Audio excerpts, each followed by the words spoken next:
Hi guys, welcome back to my channel hey Siri vlogs. ఈరోజు ఇది నా day vlog అనమాట. నేను డే మొత్తంలో ఏం చేస్తున్నా అనేది మ్యాక్సిమం కవర్ చేయడానికి ట్రై చేసిన. సో నేను ఆర్ఆర్బి నర్సింగ్ సూపరింటెండెంట్కి ప్రిపేర్ అవుతున్నా. నాది బీఎస్సీ నర్సింగ్ 2024లో అయిపోయిందనమాట. సో నేను ఇప్పుడు ప్రజెంట్ ఆర్ఆర్బి నర్సింగ్ సూపరింటెండెంట్కి ప్రిపేర్ అవుతూ ఈవినింగ్ టైమ్స్లో జాబ్ చేసుకుంటున్నా 4 to 10 o'clock. సో ఇది వచ్చేసి మార్నింగ్ 5 o'clock అనమాట. మాకు 2 సెషన్స్ ఉంటాయి క్లాసెస్లో, morning 5 to 7, evening 5 to 7. So నేను మార్నింగ్ చూస్ చేసుకున్నాను, ఎందుకంటే మార్నింగ్ కొంచెం మనం రిఫ్రెష్గా ఉంటాం, సో దట్ ఇన్న క్లాసెస్ మంచిగా అర్థమవుతాయని. అండ్ వన్ మోర్ థింగ్ ఏంటంటే, ఈవినింగ్ టైంలో నాకు డ్యూటీ ఉంటుంది, కుదరదు కాబట్టి నేను ఇంకా మార్నింగే మ్యాక్సిమం ప్రిఫర్ చేస్తాను. So let's continue this vlog.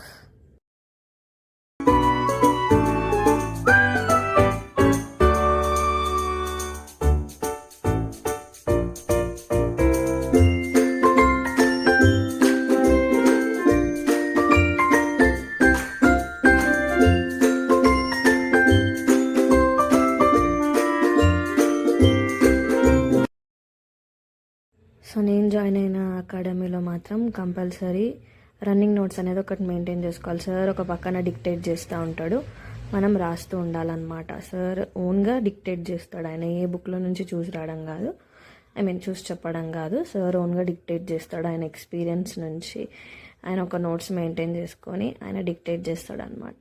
So అది నేను నోట్స్ రాస్తున్నా, మీరు కూడా అట్లే రాసుకోండి.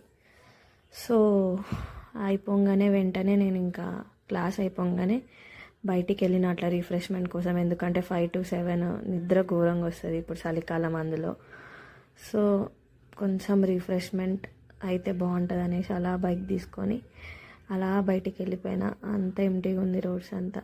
తిరిగి మళ్ళీ ఇంటికి వచ్చేసి ఇంకా నా బైక్ని పార్క్ చేసేసి అట్లా ఫోన్ తీసుకొని పైకి వెళ్ళిపోయినా అనమాట. కొంచెం సేపు వాకింగ్ చేద్దాము, సన్ రైజ్కి నిల్చుందాము అని. వైటమిన్ డి అనేది వస్తుంది కదా, సో అట్లా అని డైలీ నేను వాకింగ్ చేసేటప్పుడు పైనకి వెళ్తా. 7 నుంచి 7:30 వరకు, మ్యాక్సిమం 7:30 వరకు ఉండడానికి ట్రై చేస్తాను అనమాట. సో మంచిగా సన్ వచ్చింది. చలికాలంలో సన్ రైజ్ అనేది చాలా ప్రశాంతంగా ఉంటుంది కదా.